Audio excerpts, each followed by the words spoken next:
The story of the US Open starts a long time ago. The year was 1881. The place was the Newport Casino in Newport, Rhode Island. It was a beautiful, grassy setting for a game that was just for gentlemen back then. The first tournament was called the US National Championship. Only clubs that were members of the US National Lawn Tennis Association could send players. 25 men came to compete, all of them amateurs. They played for the honor of the game, not for money. A young Harvard student named Richard D. Sears won the first title. He was so good that he didn't lose a single match at the tournament for 7 straight years. That's a record that still stands today.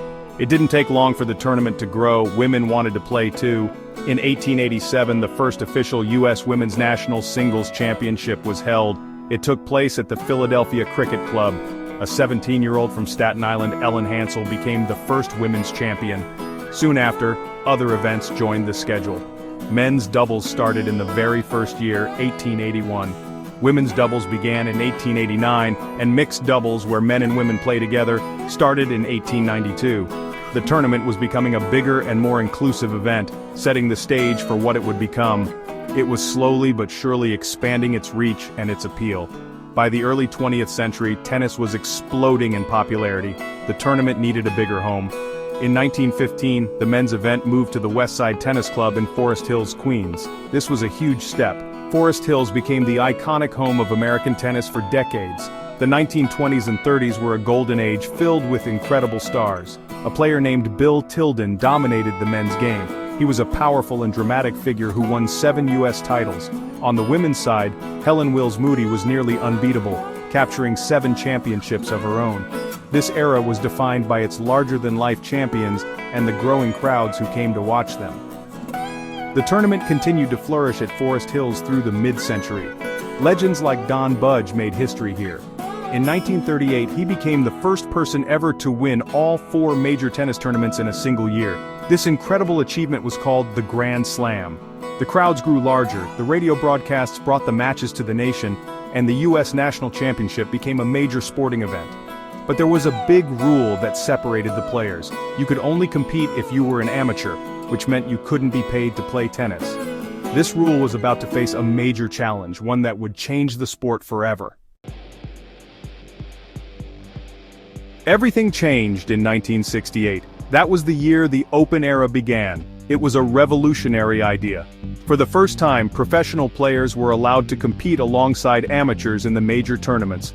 Before this, the best players often had to turn professional to earn a living, which meant they couldn't play at events like the U.S. National Championship.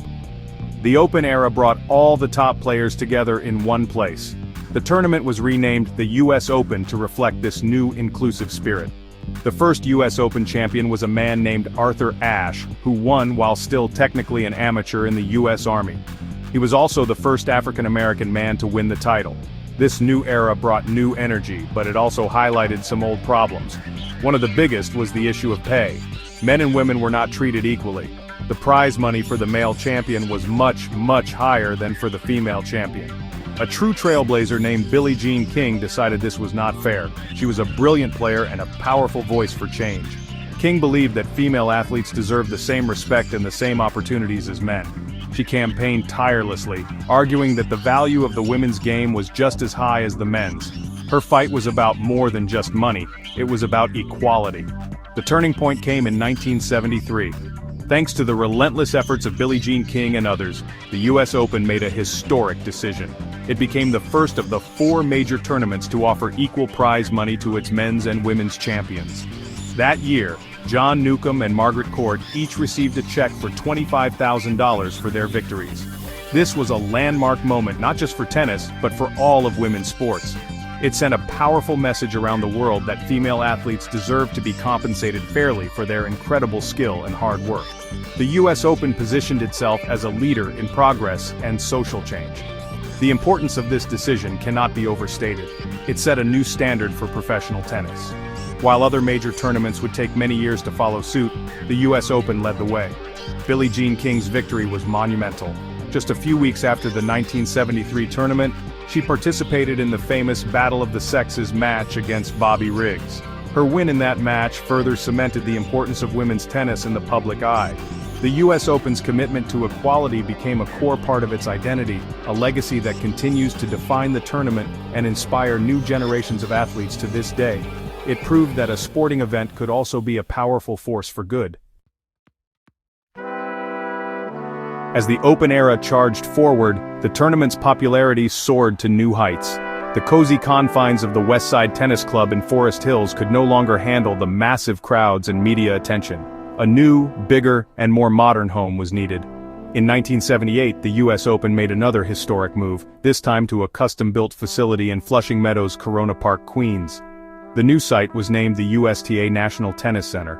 The move also came with a change in the court surface from the green clay of Forest Hills to the hard courts we know today. This new surface, known as Deco Turf, created a faster, more exciting style of play that became synonymous with the US Open. The move to Flushing Meadows ushered in an era of unforgettable rivalries that captivated fans around the globe. The late 1970s and early 1980s were defined by the intense battles between Jimmy Connors and John McEnroe. They were two fiery personalities with completely different styles, and their matches were pure drama. On the women's side, Chris Evert and Martina Navratilova created one of the greatest rivalries in all of sports. Evert was the steady, graceful baseline player, while Navratilova was the aggressive, powerful attacker. They pushed each other to be better, and their matches were appointment television for millions of fans. The tournament continued to grow, and so did its main stage. The centerpiece of the facility was Louis Armstrong Stadium, but by the 1990s even that felt too small. In 1997, the US Open unveiled a new masterpiece, Arthur Ashe Stadium. Named in honor of the great champion and humanitarian, it was the largest tennis-specific stadium in the world, seating over 23,000 spectators. This incredible venue allowed the tournament to become an even bigger spectacle. It also introduced innovations like luxury suites and enhanced media facilities, solidifying the US Open's status as a premier global sporting event. The stadium was a fitting tribute to a man who broke barriers on and off the court. The legends of the 1990s made their mark under the bright lights of Flushing Meadows.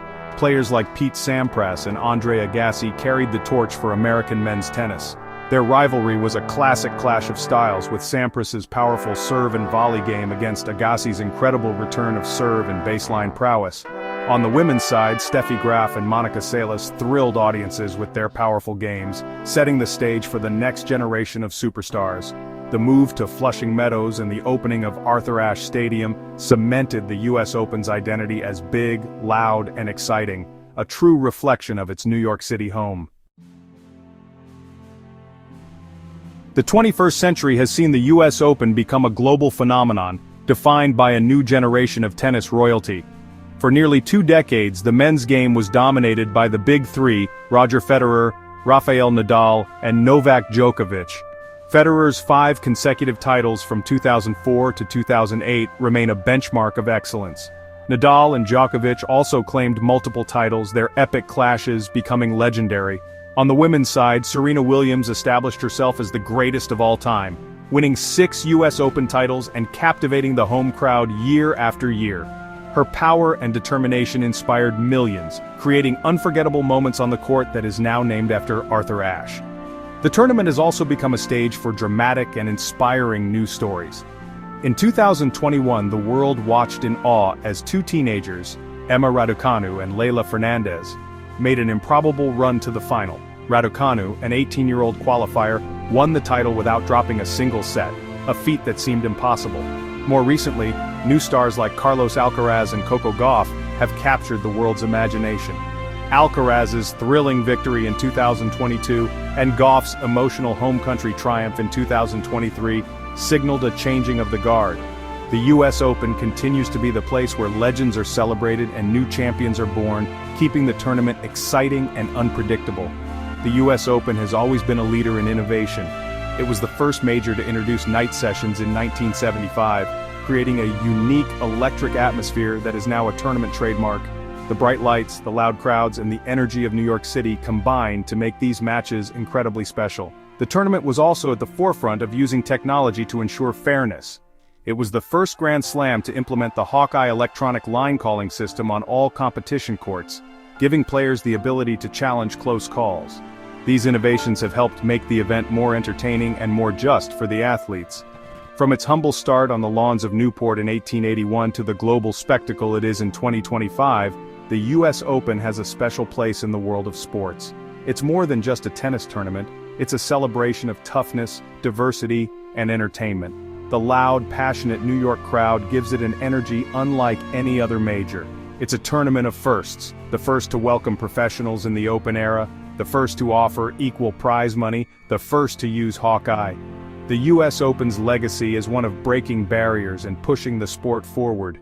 It is and always will be a grand stage where dreams are realized under the brightest lights.